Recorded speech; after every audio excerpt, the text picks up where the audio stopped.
Hi everyone, welcome to this easy crochet tutorial. Today I'm going to show you how to do a triple crochet, or some people call it a treble crochet.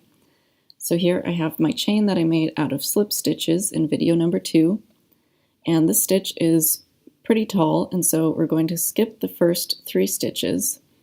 We're going to start using that 4th one there, but first we need to loop our yarn over our hook twice. So now we have 3 loops on the hook before we even start.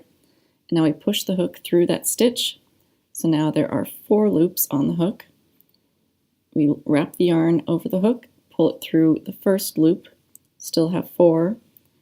Then we wrap the yarn, pull it through 2. Now we have 3 loops. Wrap the yarn again, pull it through 2. Now we're down to just 2 loops on the hook. Now I wrap the yarn the final time and pull it through the last 2. And that is our triple crochet. So let's do that again. We wrap the yarn around twice. So here we have 3 loops. We find our stitch, we push the hook through the stitch.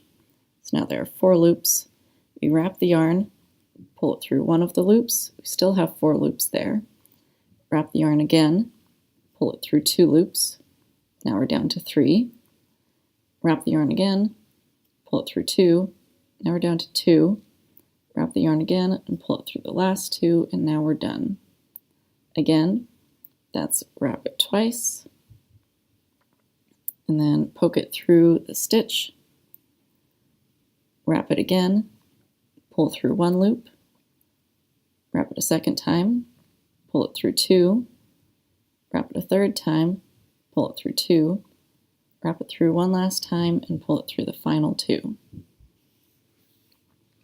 Let's do that a couple more times. Wrap it twice, push it through the stitch, pull the yarn through 1 loop, then pull the yarn through 2 loops, pull the yarn through 2 loops, and pull the yarn through 2 loops. Last time, wrap it twice, push it through the stitch, pull it through 1, pull it through 2, pull it through 2, pull it through 2, and now we have the beginning of a row of triple crochets.